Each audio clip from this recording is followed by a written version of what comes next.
हाँ, ऋषि कृपा सबरी के ऊपर। मतंग ऋषि रोज अपने कुटिया में ठाकुर जी की सेवा करते हैं।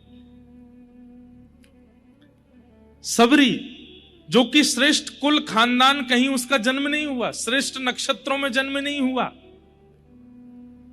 उनकी कहीं ना कहीं जिस कुल में वो जन्मी है उस कुल को उस जमाने में लोग इतना श्रेष्ठ भी नहीं मानते थे। जिस राह से उस कुल के लोग निकल जाते थे उस राह से कोई और विशिष्ट व्यक्ति तब निकलता था जब पानी का छिड़काव कर दिया जाता था। ऐसी स्थिति सबरी की। लेकिन सबरी क्या करती है, जब इच्छा मन में प्रकट हो गई कि अब जीवन का सार ढूंढना है। हमारे कई भक्तों के चित्त में एक जैसी भावना देखने को मिली। कैसी भावना? जैसे माधवदास जी का चरित्र आता है कि वो जगन्नाथपुरी गए, उस समय उनकी आयु 20 वर्ष की थी। तो जब जगन्नाथपुरी गए और महाप्रभु जगन्नाथ जी को देखा तो देखते ही रोने लगे। इतना रोए, किसी ने आकर के समझा, रो क्यों रहे हो? तो बोले कि जगन्नाथ जी बहुत प्यारे लगे होंगे इसलिए रो रहे हो। बोले नहीं, वो तो है ही। अच्छा, महाप्रसाद बहुत अच्छा लगा होगा इसलिए रो रहे हो? नहीं, वो भी बात ठीक है आपकी, लेकिन वास्तविकता रोने के पीछे ये नहीं है। बोले तो क्या है? बोले मैं ये रो रहा हूं कि ये छवि मैंने 20 साल पहले तक क्यों नहीं देखी, मैंने 20 साल क्यों गवा दिए, 20 साल नश्वर संसार को देखने में व्यतीत कर दिया। मैंने जगन्नाथ जी को तभी क्यों नहीं देख लिया जब मेरे नेत्रों में देखने की सामर्थ्य थी। 20 साल व्यर्थ कर दिए।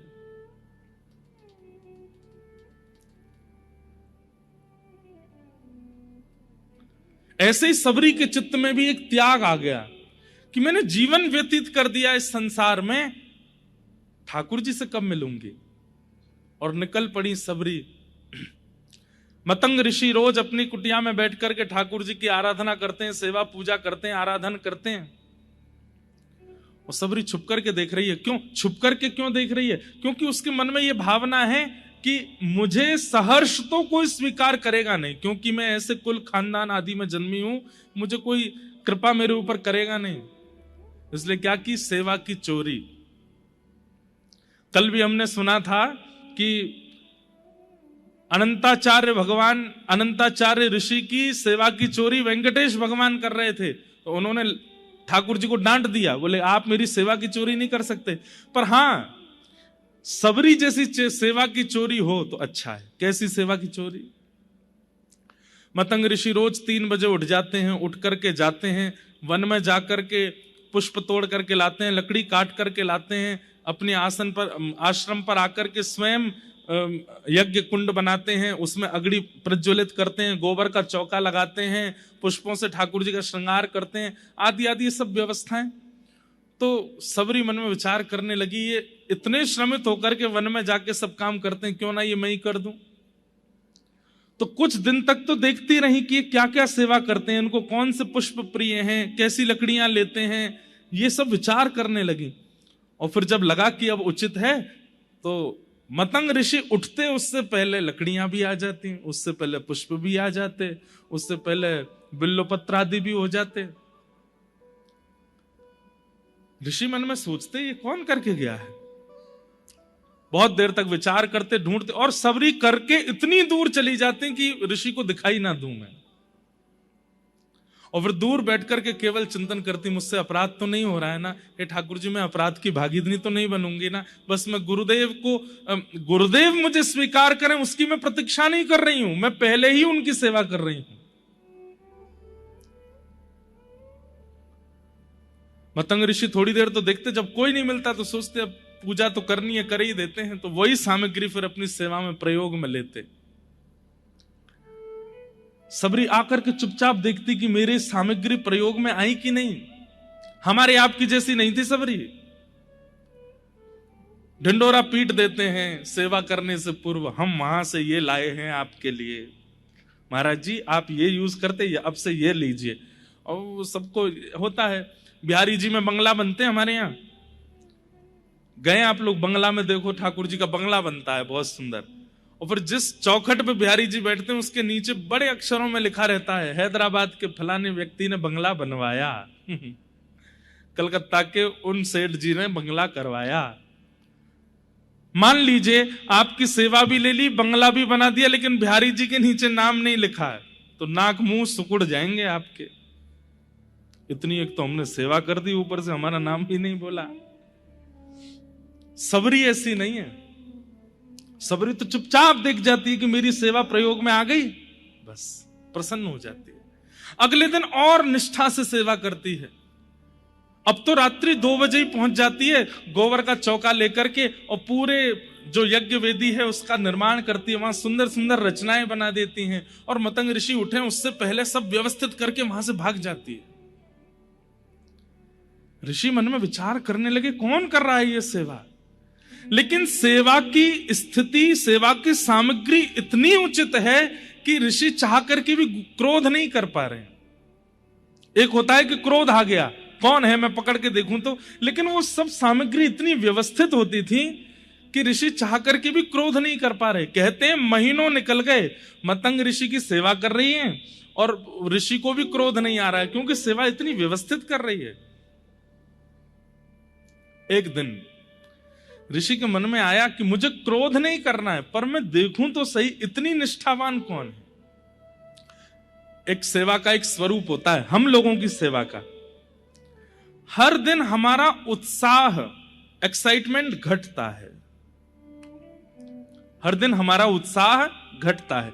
नए नए लड्डू गोपाल जी जब घर आते हैं ना, तो पहले 10 दिन तो देखो क्या सेवा होती है। सुबह नहाना है, इनके लिए माला बनानी है, इनके लिए पोशाक लानी है, दुनिया भर के ऑनलाइन सब ढूंढ लेंगे, यहां से इत्र मंगवा दो, इधर से चंदन मंगवा दो, यहां से पोशाक बनवा दो।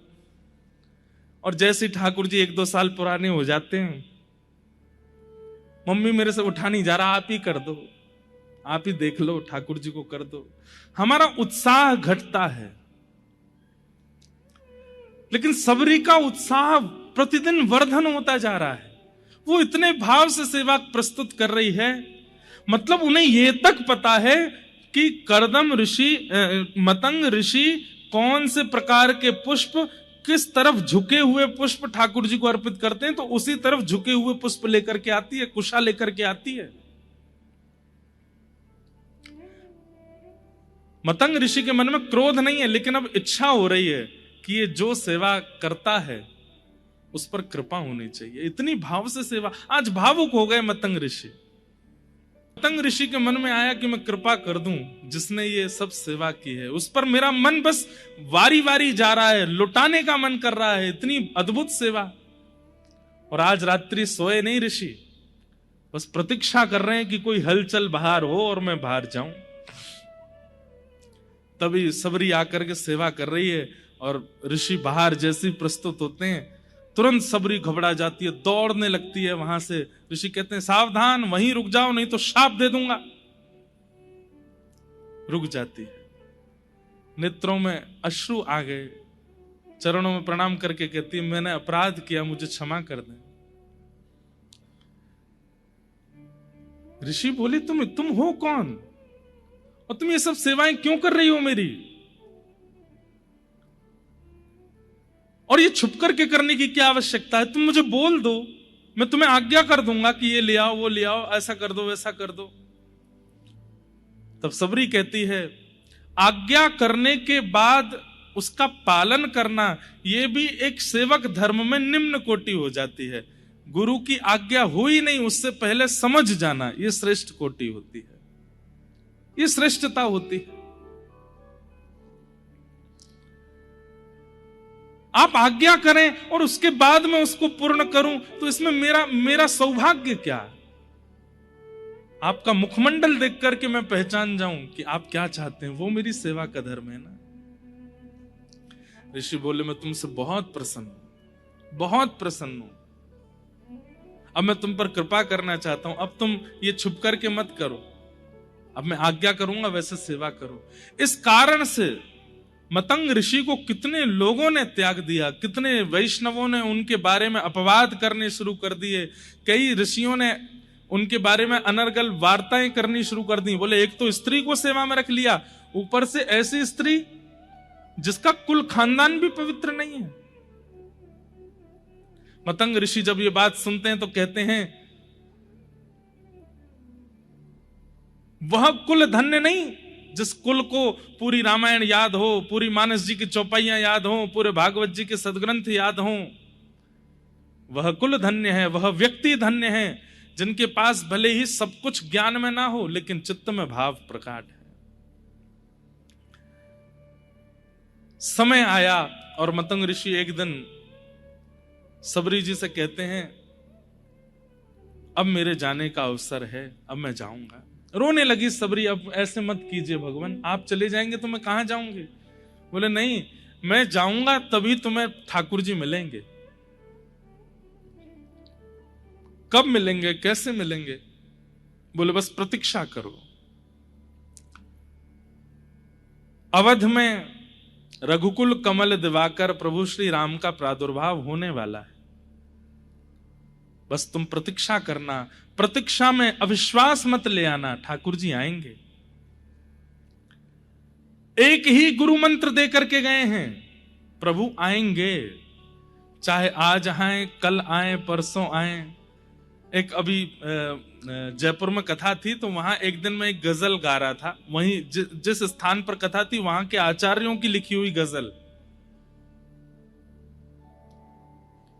और उस गजल की एक पंक्ति बहुत सुंदर थी।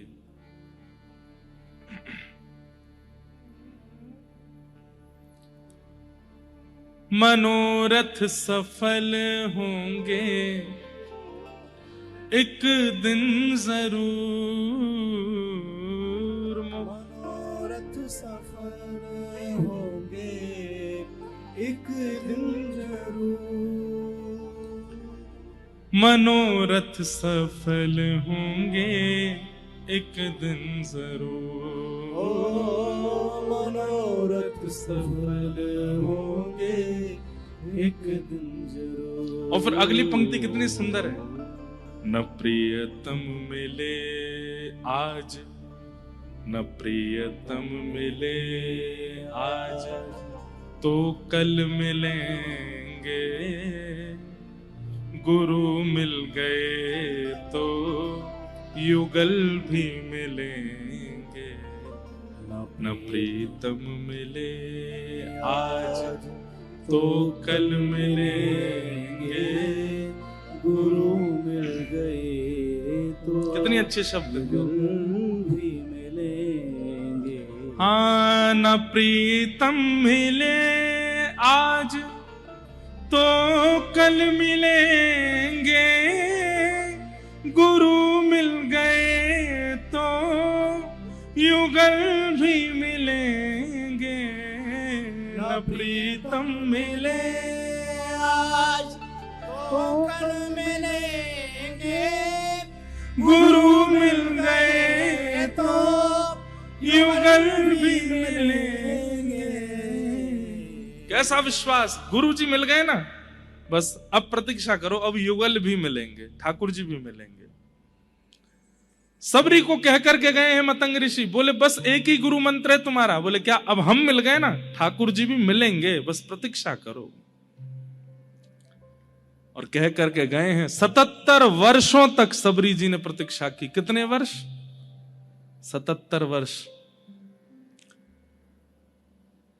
हमने 10 साल बाद दीक्षा देना शुरू किया, और दीक्षा के बाद अभी 2-3 महीना भये, एक बालक आया रोता हुआ, महाराज जी 3 महीना हो गए, हम तो रोज आपने जितनी माला बताई उतनी कर रहे हैं, रात दिन आपका स्मरण करते हैं, कथा सुनते हैं, प्रेम तो बढ़ रहा है, भाव तो बढ़ रहा है, पर ठाकुर जी मिल क्यों नहीं रहे? मैंने कहा भैया 3 महीना में चाहिए तो ठाकुर जी। संबंध पक्का होने के बाद भी आजकल ब्याह होने में भी 1 साल लगता है। तुम अभी दीक्षा ली है, तुम 3 महीना में है जाए, और उसमें फिर संशय हो जाता है कि कहीं हमारे गुरु जी अश्रेष्ठ तो नहीं है, कहीं ऐसा तो नहीं मंत्र में ही शक्ति नहीं है। अरे नहीं, समय दीजिए। विश्व को आप 25 वर्ष दे चुके हो, कम से कम भजन को 5 वर्ष तो दे के देखो। 77 वर्ष प्रदान किए हैं सबरी जी ने, और 77 वर्ष तक कैसा उत्साह, हर दिन उस मार्ग को सजाती हैं जिससे राम जी आएंगे, और केवल एक ही भाव से, गुरु गुरु मिल गए तो युगल भी मिले। हमारे गुरु जी कह के गए कि ठाकुर जी आएंगे। दंडक वन में इतने संत रहते हैं, इतने ऋषि रहते हैं, जिनकी तपस्या 100 500 1000 वर्ष बीत चुकी है। वे सबरी को देख करके हंसते हैं। 1000 साल हो गए, जटाएं इतनी लंबी हैं कि 5 शिष्य तो पकड़ करके चलते हैं। देख करके लगता है राम जी इन्हीं के यहां आएंगे। 100 500 साल भजन करते करते संतों को हो गए। उस सबरी को देख करके कहते हैं कि तुम क्यों व्यर्थ ही अपना पूरा दिन व्यतीत करती हो? अभी हुआ ही कितना समय है तुमको कि ठाकुर जी तुम्हारे पास आए? और हमें तो ऐसा लगता है राम जी तुम्हारे पास आएंगे नहीं, गुस्सा के कारण। बोले क्यों? बोले तुमने मतंग ऋषि जैसे एक ऋषि के यहां आकर के एक स्त्री के द्वारा सेवा हो रही थी, उनका पूरा आश्रम तो तुमने अपवित्र कर ही दिया। तुम्हारे यहां राम जी कैसे आ जाएंगे? जिस दिन राम जी का आगमन हुआ दंडक वन में, सब संतों ने अपने घर के, अपने आश्रमों के बाहर गोबर के चौका लगाए हैं, सबने अपना आश्रम सजाया है। सबरी जी के चित्त में यह भावना नहीं है कि वो आए ही। उनको तो यह है कि वो किसी अन्य आश्रम में भी आएंगे तो मैं दूर से देख लूंगी, मुझे दिख जाएंगे, इससे बड़ा सौभाग्य क्या होगा। कहते हैं राघव जी जब पहुंचे हैं, सब संत खड़े हैं। 1000 वर्ष की तपस्या पूरी हो गई है जिनकी, वह भी खड़े हैं। सबको राघव जी दर्शन दे रहे हैं हाथ जोड़ करके, और सबके यहां जाकर के यही पूछते हैं सबरी जी का आश्रम कहां है? मुझे सबरी जी से मिलना है। वो ऋषि अपना बताना चाहते हैं कि मैं उस परिवार से आया था, 1000 वर्ष मैंने ऐसी तपस्या की, तब जाकर के मुझे आपका दर्शन हुआ। ठाकुर जी कहते हैं वो सब बात ठीक है, ये बताओ सबरी जी का आश्रम कहां है? किस कारण से? सबरी जी की इस स्थिति में अनेक कारण जुड़े हैं। सबसे पहला कारण सेवा प्रगाढ़ता। जिस भाव से उन्होंने अपनी गुरु की सेवा की है वह सेवा। दूसरी बात ऋषि कृपा, जो आज हम चाहते हैं। आज ऋषि पंचमी, ऋषि की कृपा, एक भगवत प्राप्त संत की कृपा है उनके ऊपर। और तीसरा प्रतीक्षा। तीनों में भी लेश मात्र भी कमी नहीं छोड़ी है सबरी जी ने। ना तो सेवा में कमी छोड़ी है, ना ऋषि कृपा में कमी छोड़ी, और ना प्रतीक्षा में कमी छोड़ी। इसलिए ठाकुर जी आते ही दंडक वन में सीधे सबरी जी के यहां गए। बोलो भक्त वत्सल भगवान की।